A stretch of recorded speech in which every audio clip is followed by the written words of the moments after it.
All right, hot off the presses, YouTube. So there's a lot of discussion around Tokon. I mean, a lot. Today's video is about, is this game a 1v1 or a tag fight or a 4v4 game, right? I'm looking through the, TNS comments, right? And you just have people, there's some comments here. This is a 1v1 fighter and I'm pretending it's not. 1v1 game mode with 3 assists. No one ever switches characters mid-battle.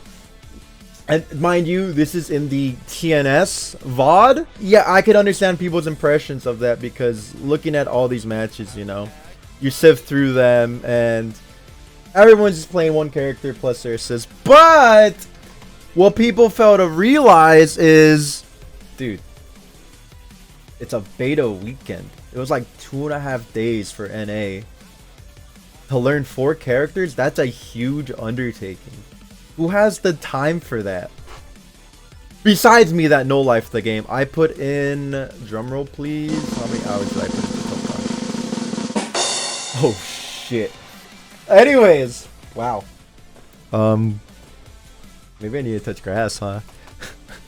Anyways, so yeah, this was the biggest tournament of the weekend. TNS always running like the biggest online events of any game they usually put out, which is awesome.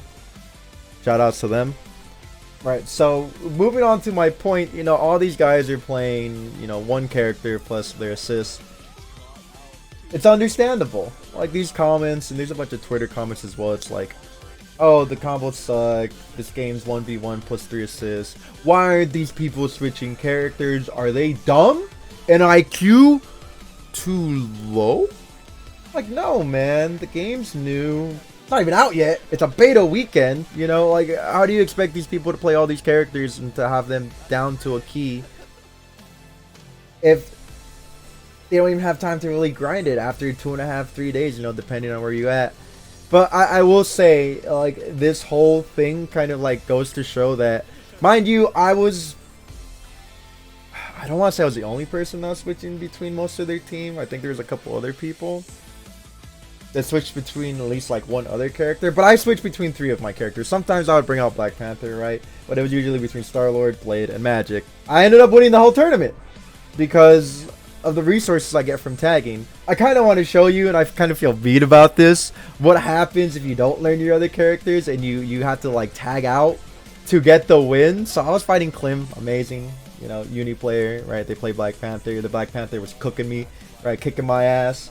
But there's a moment here where they get Green Goblin in and they need to call Green Goblin to take my character here, and it's right here. So they super and then they super again. Okay, great. Black Panther's out. Green Goblin came in. Now they have to get Black Panther back in because they only know how to play one character. Okay. They messed up and tagged into the wrong character, and let's just look at the match and see what happens here. So like I said, I know how to play. Star-Lord's obviously my most seasoned character. Then it's Blade, and then it's Magic, and Black Panther's the one I don't really know how to play all too much. But that will change when the game comes out. But look what happens to the person who didn't really focus on their other characters, Yeah, some people say they hit the lose button, because they're so confused and they're doing their best to get Black Panther in, but I don't really give them the chance, and they get a hit, but they don't know what to do off of it. And then look, Black Panther comes in, but I snipe her with my assist call, so they can't even tag Black Panther in, And then I win. What did we learn here? Know how to play multiple characters, know how to use your tags, right? Swap into them to like get pressure and everything going, because you don't want to be that person who's a deer in the headlights. And sorry to use you as an example, Klim, I'm so sorry. I know you're gonna be godlike and kicking ass, smoking people when the game comes out and you actually learn multiple characters, but you were just unfortunately the person who I could use for this example. It's nothing personal, I promise you. There's just so many things that you can do as a team. And there's also this clip from one of my buddies that he shows the other underlying strength that teamwork, the power of friendship, as Fairy Tail would say, has. Just real quick, yeah, Gara, my mod, he makes a good point. This game, you're learning for characters if you're planning on playing this game competitively. Yeah, so let me get that point across. If you're just gonna play for fun, you're not trying to win or anything like that, you can play one character 3 assists. There's nothing wrong with that. You know, maybe 2. But at some point, you're gonna be hungry and you're gonna want to learn more. It's just the natural process of things. But yes, if you want to win tournaments, you want to be competitive, or you just want to tap into what the game has to offer, you're gonna have to learn more than one character. That's not to say you can't play just one character, because the game is designed in a way where that works for you, but it's not the ultimate way to play the game. So here in this example from my buddy Dylan, he does this thing where it's kind of like an MVCI where you do a special move and then you tag into your assist when they're not on screen, because you couldn't call an assist in MVCI and then tag, but you can do both in this game. So he's gonna, I'll slow it down too because it's kind of hard to tell, especially with whack ass Twitter compression. So he's gonna do an attack with Magneto here, and while he's doing this attack, he's hitting his tag button into Storm, so your character comes onto the screen when you tag, right? But the underlying strength of this is you can do an attack with your other character, and you can set it up before you tag into your partner. So you can set up a bunch of tricky situations, like for example here, look at the visual clutter that Storm causes for you to do Miss Marvel's overhead. And then during that overhead, you brought in magic. Now this is going to get nerfed. There's no way this stays in the game for free. They're either going to A, take it out, or B, let you do it one time only, or maybe make it cost a symbol gauge. But making it cost a symbol gauge can lead to accidents of where you try to tag, but then you accidentally hit a button and then you just lose an assemble gauge. So I don't think they'll go down that avenue, especially if you're a casual player and you're just kind of mashing and then you lose your resources. You're kind of like, what happened? Why did I lose that? So they don't really want that. As you can see, imagining what strengths this could provide, what windows it could open, you can see that, hey, tagging is important. This doesn't even include getting hit confirms, like you shoot guns with Blade or Star-Lord, you tag into your partner and you pick up off of it, you know, which, you know, I did in that TNS tournament, and when I make the video about that, you'll go to see. So look at this in real time. Yeah, Twitter compression sucks, but also there's just so much on the screen here, and your view is obstructed. You can't see what's happening because of all the visual clutter. There's 3 characters stacked on top of each other, and then you just get hit by an overhead and you're like, damn, that's crazy. And then you just go into, you know, your magic combo, and then you break the wall and you wall slump, and then you get your characters back. And none of this costs a symbol gauge. Giga broken, it's gonna get nerfed, even if they're probably gonna make you or let you only do it once per block string. Just to showcase the concept of, hey, the power of friendship is too strong. Perfect example. Okay, so I actually managed to find a clip where I do something with my point character and then tag, to where I circumvent any potential danger, and if it works out, I get a combo. This is a good example of just how strong tagging can be in practice. So I air dash and hit heavy with Star-Lord here, right? So one of 2 things are gonna happen. He's gonna zip into me, and I'm going to kill him for it, because I'm gonna block it and then 2H him, okay? Or Star-Lord's gonna get the hit. God, look at Blade, he's such an aura farmer. Or Star-Lord's gonna get the hit, and I'm gonna commit murder. So either which way, I'm in a huge favorable position here.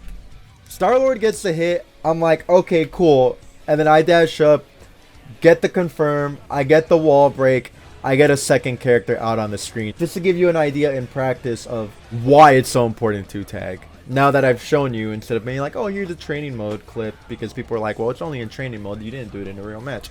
Here's it being done in a real match, just to give you a visual idea of what it looks like. Okay, here's another clip. It's a training mode clip, but it's just to help give you an idea of, you know, why you having your team and using your team and tag is so important. So basically the whole idea behind this is you're getting zoned as Star-Lord, right? Let's say you do down guns hits them, and then you do the super, because the super is it punishes full screen. That's the whole idea of it, but I just didn't do down guns. So you do this, you freeze, right? Usually at this range you can't do anything. They're just way too far. You can maybe EX guns. Well, you can EX guns, but that doesn't really give you much. However, if you use raw tag in tandem with EX guns, you can get a combo.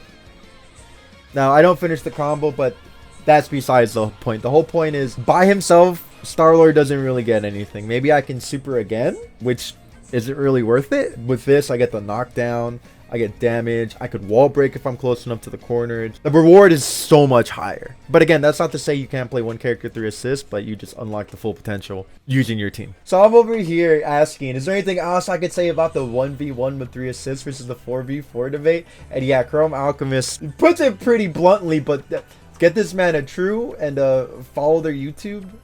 Advancing Guard, check it out. They put out some good shit. They've been feeding us Tokon content for months prior to the game's release. Put it in the description. Thank you, Chrome Alchemist, for saying what we were all thinking. I mean, it's just a thing that will get solved or proven through time, just like how people said the combos were whack, which I'm going to talk about as well. The combos are not whack. Like, look at the Star-Lord combo that I do. Give me a second. So, like I was saying, there's just a lot of weird discourse about this game that just not sure, it doesn't make sense, and you're not really going to see it all during the beta weekend, but if you kind of look for it, you'll find it. Like, look at this Star-Lord combo I do. And mind you, his guide made him look sauceless, so whoever makes the guide, yeah, you probably got your ass busted by some dude who plays Star-Lord in the office, and I get it, because how are you going to tell me this isn't a sick combo?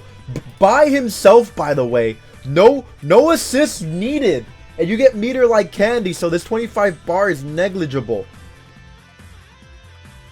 Like, bro, come on. And then into the reset? Oh! So anyways, there's a lot of weird discourse about this game, and we're going to be talking about it up to the game's release, just kind of like debunking things or further iterating things. But yeah, this is a 4v4 game.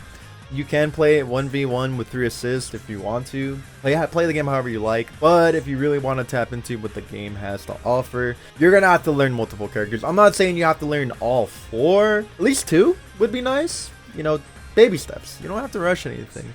If you think otherwise, please let me know. If you're not convinced, you know, let me know in the comments. If you have something cool, funny, dumb, stupid to say, anything, then put them in the comments. I'm all ears. I would love to hear what you have to say. Thanks for listening. Thanks for watching. I'll catch you guys on the next one. Bye.